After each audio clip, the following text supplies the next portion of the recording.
पाकिस्तान का army chief Asim Munir यह बात कहता है कि मुसलमान और हिंदू दो अलग-अलग कौम हैं और अलग-अलग कौम होने के कारण वो कभी साथ नहीं रह सकते।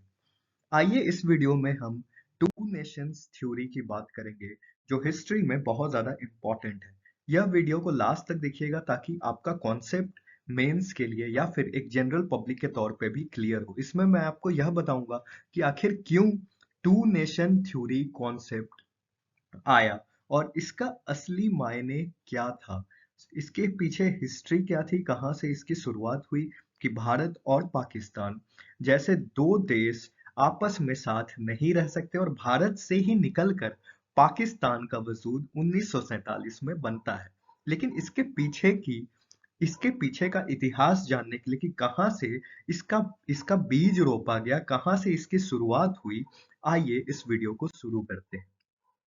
आप सभी को पता होगा कि टू नेशन थ्योरी एक ऐसी थ्योरी है जिसमें यह कहा जाता है कि भारत के मुसलमान और भारत के हिंदू दो सेपरेट नेशंस है, यानी दो अलग अलग वह देश है। उनके कस्टम्स, रिलीजन, ट्रेडिशंस सभी कुछ अलग हैं। जब हम बात कर रहे हैं कस्टम, रिलीजन, धर्म, संस्कृति की, तब आपको पता होगा कि कितने डिफरेंसेस क्रिएट हो जाते हैं।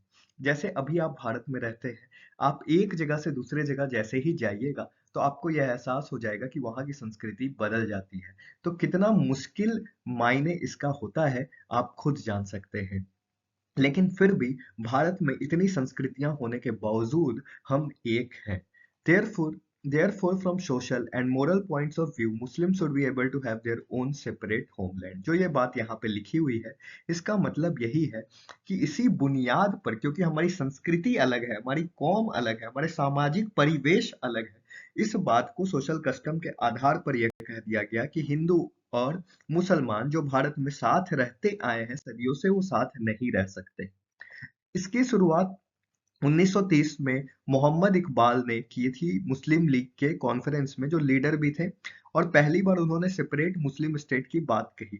लेकिन यहाँ से शुरुआत हिस्ट्री की नहीं होती है, तो बस एक स्लाइड है जहाँ पे मैंने ये चीजें लिखी है कि कैसे 1930 में मोहम्मद इकबाल, जिन्होंने एक टाइम पर सारे जहां से अच्छा हिंदुस्तां हमारा यह बात कही, उन्होंने ही यह बात आगे जाके कह दी कि हमें पाकिस्तान जैसे मुल्क की जरूरत है। इसके बाद आप देखेंगे जिन्ना 1940 में मुस्लिम लीग कॉन्फ्रेंस में यह ऐलान करते हैं कि हिंदू और मुसलमान अलग अलग कौम है। बाद में जाके डायरेक्ट एक्शन डे लिया जाता है जिसमें पाकिस्तान बनाने की बात पेश भी की जाती है और 1947 में यह हो जाता है। लेकिन इसके असल इतिहास में, असल बुनियाद में हम जाएंगे तो जो पहला पॉइंट मिलता है, जो इंडिया में बहुत ज्यादा प्रचलित भी है। देखिए इसके दो मायने हैं टू नेशंस थ्योरी के, एक इंडिया में और एक पाकिस्तान में, दोनों आपको जानना जरूरी है। इंडिया में डिवाइड एंड रूल पॉलिसी जो ब्रिटिशर्स की थी, देखिए जब ब्रिटिशर्स आए थे ना भारत में, तो ब्रिटिशर्स को ये समझ में आ गया था कि यहाँ पे बहुत ज्यादा पैसा है, हमें कैसे इन भारतीयों को लूटना है। और इकोनॉमिक एक्सप्लॉइटेशन किया उन्होंने, सोशल एक्सप्लॉइटेशन किया, कल्चरल एक्सप्लॉइटेशन किया, और साथ ही साथ दो वर्गों को हमेशा से लड़ाया, दो कम्युनिटीज को हमेशा से लड़ाया। उनकी बहुत सारी पॉलिसीज थी, व्हाइट रेसिज्म की हम बात करें, प्रेस पे काबू करना, जितनी भी पॉलिसीज आपको दिख रही है ना, बहुत सारे पॉलिसीज थी ब्रिटिशर्स की। कुछ तो उन्होंने पोर्तुगीज से सीखा था, कुछ फ्रेंच से सीखा था, तो काफी कुछ उन्होंने सीखा था। लेकिन उसके बावजूद उनकी जो मेन पॉलिसी थी ना, डिवाइड एंड रूल, उन्हें वो समझ में आ गया था कि अगर भारत पर राज करना है तो यहाँ पर आपको बंटवारा करना होगा भारत का, भारत को बांटना होगा, और बांटने का सबसे अच्छा माध्यम है धर्म। और रिलीजन के नाम पे अगर हम भारत को बांट दें तो बहुत आसान हो जाएगा भारत जैसे देश में रिलीजन के नाम पे कॉम्युनल राइट्स दंगे फैलाना। और इसकी शुरुआत होती है हिस्ट्री में, जब आप जाते हैं तो 1857 के रिवॉल्ट से। आपको भी पता है भारत में जो पहला क्रांति होती है, आजादी की क्रांति से बोला भी जाता है, the first war of independence, वो 1857 में होती है। एनसीईआरटीज में आपको ये चैप्टर्स मिल जाएंगे, आप जाके वहां पढ़ भी सकते हैं। थोड़ा बेसिक्स आपको पता होगा, मैं आपको बता दूं कि 1857 के रिवॉल्ट में पूरा इंडिया साथ तो नहीं लड़ा, लेकिन जहां जहां इंडियन साथ में लड़े थे उसमें हिंदू और मुस्लिम और साथ साथ कुछ पीजेंट्स और ट्राइबल्स लोग आकर साथ में ब्रिटिशर्स के खिलाफ लड़ाई लड़े थे। जिससे ब्रिटिशर्स को यह पता चल गया था कि अगर आने वाले टाइम में हमें आने वाले टाइम में 200 साल तक अगर भारत पे राज करना है, यहाँ का इकोनॉमिक एक्सप्लॉइटेशन और हद तक करना है, तो हमें हिंदू और मुसलमान को बांटना होगा। और इसी बात की थ्योरी इंडिया में डिवाइड एंड रूल से जानी भी जाती है। आपने टेक्स्ट बुक्स में अपने पढ़े भी होंगे, चाहे वो मॉडर्न इंडिया में आप स्पेक्ट्रम में पढ़ते हो, चाहे वो आप बिपिन चंद्रा में पढ़ते हो, कहीं भी आप पढ़ते हो एनसीईआरटी सोर्सेज में यही पढ़ाया जाता है। और यही सच भी है कि divide and rule was one of the policy. आपको ही पता है डिवाइड एंड रूल पे जब हम जाएंगे तो आपको यह नहीं भूलना चाहिए कि पार्टीशन ऑफ बंगाल भी ब्रिटिशर्स ने किया था।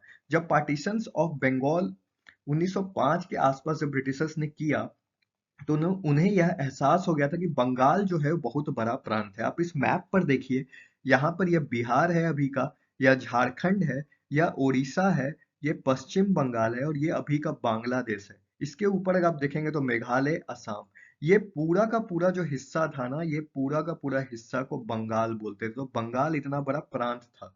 जब आप नेशनल एंथम आज भारत का पढ़ते भी हैं तो उसमें आता है कि बंगाल का जो नाम आता है, तो बंगाल सिर्फ यह बंगाल नहीं है पश्चिम बंगाल, उसमें वो बिहार भी है क्योंकि उस समय वो लिखा गया था, उसमें उड़ीसा भी है, उसमें झारखंड भी है, उसमें असम भी है। तो इस चीज को आपको समझना होगा कि पार्टीशन ऑफ बंगाल क्यों किया गया। पार्टीशन ऑफ बंगाल इसीलिए किया गया कि ब्रिटिशर्स को पता था कि यहाँ पे मुस्लिम्स ज्यादा रहते हैं। और मुस्लिम्स किस साइड ज्यादा रहते थे, जो ये हरा में दिख रहा है अभी का जो बांग्लादेश है, यानी वेस्ट, सॉरी जो ईस्ट बंगाल है, अगर इस पूरे को मैं बंगाल मानूं तो पूर्वी क्षेत्र यह होगा। तो ईस्ट बंगाल में मुस्लिम्स ज्यादा रहते थे और वेस्ट बंगाल में हिंदू ज्यादा रहते थे। तो इसी बेसिस पे उन्होंने पार्टीशन ऑफ बंगाल खेला। और इन्होंने सीख कहाँ से लिया, 1857 के रिवॉल्ट से। अब देखिए 1857 में जो सीख मिला उसको इम्प्लीमेंट कर दिया 1905 आते आते। अब उनको बहुत अच्छे तरीके से पता था कि पार्टीशन ऑफ बंगाल आगे जाकर भी उनका काम आएगा। जो 1947 में आप देखते हैं कि यह पूरा का पूरा वेस्ट पाकिस्तान होता है और यह पूरा का पूरा ईस्ट पाकिस्तान होता है, जो बाद में जाके 1971 में भारत की मदद से यह बांग्लादेश बन जाता है। तो ये तो हिस्ट्री है डिवाइड एंड रूल की, जो इंडिया में काफी प्रिवलेंट है। इस पे मैं डिटेल्स में नहीं जाऊंगा इस वीडियो में। डिवाइड एंड रूल आपको पता ही होगा ब्रिटिशर्स ने कैसे हमें बांटा है धर्म पर। आप देखिए यह मैकॉले का स्टेटमेंट है, जो मैकॉले जिन्होंने वुड्स डिस्पैच और ये सब के टाइम काफी प्रिवलेंट रहे हैं एजुकेशन रिफॉर्म्स के लिए। देखिए, I have travelled across the length and breadth of India and I have not seen one person who is beggar. मैं हिंदी में आपको बता दूं कि यह कहते हैं कि मैं भारत जैसे विशाल देश में पूरब से पश्चिम और उत्तर से दक्षिण जा चुका हूँ, वहां पे मुझे कोई गरीब नहीं दिखा। इतने मोरल वैल्यूज हाई है। और इस देश को अगर बांटना है, इस देश को अगर तोड़ना है, तो सिर्फ एक ही चीज पे हम तोड़ सकते हैं, वो है हमारा कहीं ना कहीं इसके कल्चरल जो हेरिटेज सिस्टम है, जो इसकी संस्कृति है, उस पे वार करना पड़ेगा। Unless we break the very backbone of this nation which is her spiritual and cultural heritage. देखिए यही बात कर रहे हैं, जो भारत की संस्कृति है। क्योंकि मुसलमान तो 700 सेवेंथ सेंचुरी में ही आ गए।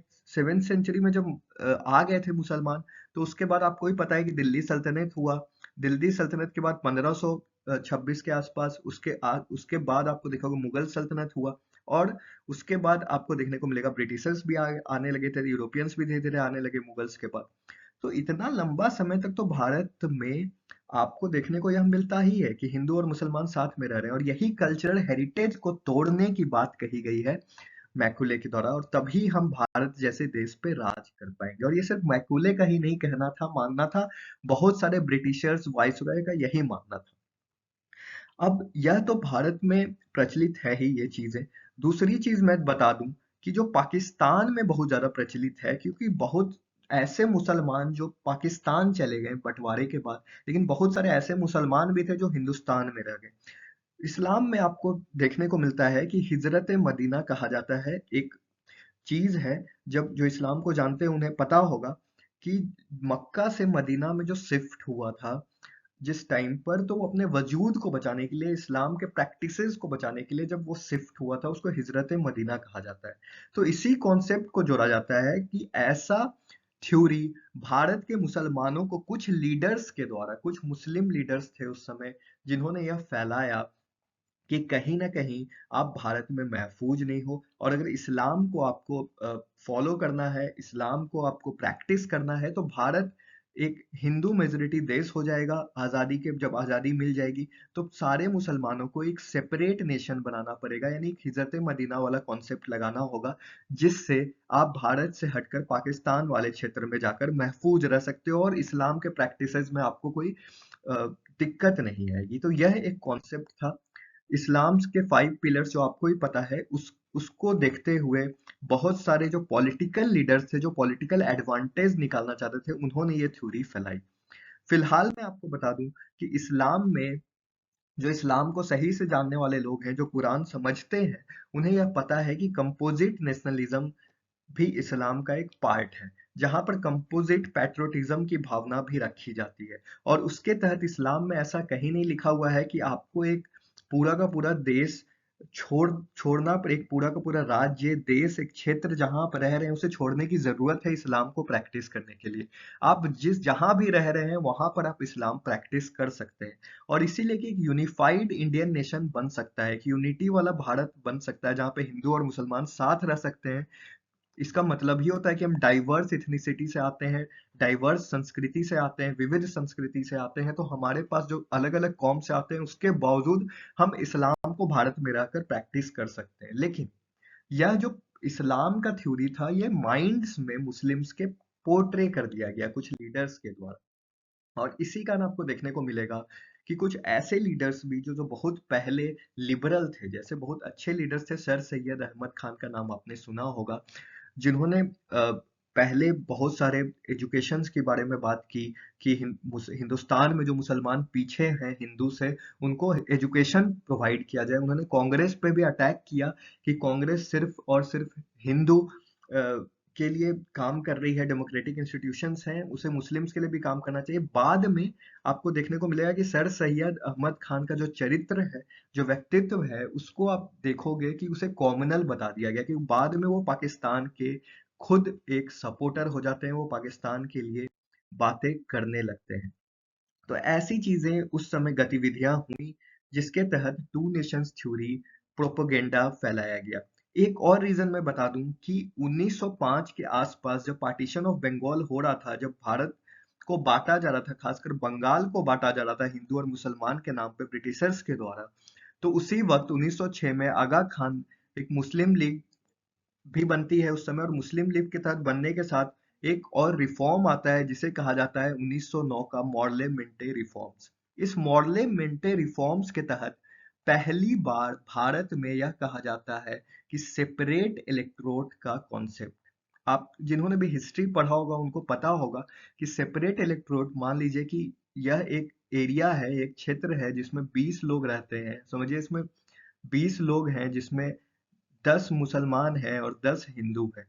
तो जब वोटिंग होगी तो अगर कोई मुस्लिम चेहरा खड़ा होता है, कोई मुस्लिम लीडर यहाँ खड़ा होता है, तो सिर्फ और सिर्फ 10 मुस्लिम जो लोग हैं वही इनको वोट करेंगे, जो आगे जाकर बहुत बड़ा फसाद भी बनता है। इस वीडियो में हम वो बात नहीं करेंगे। आगे अगर आपको ये वीडियो पसंद आ रही है, सीरीज पसंद आ रही है, तो जरूर कमेंट करके, लाइक्स करके, शेयर करके मुझे बताइए, ताकि मैं नेक्स्ट वीडियो बनाऊं जहां पर मैं नेक्स्ट कॉन्सेप्ट्स आपको बता पाऊं कि यह सेपरेट इलेक्ट्रोड आगे जाके कैसे फसाद बनता है, कॉमनल अवार्ड 1942 का बनता है, उसके साथ ही साथ आगे जाके जो ये ऑल इंडिया मुस्लिम लीग बनाया जाता है 1906 में, कैसे यह पाकिस्तान बनाने के लिए जिम्मेदार होता है।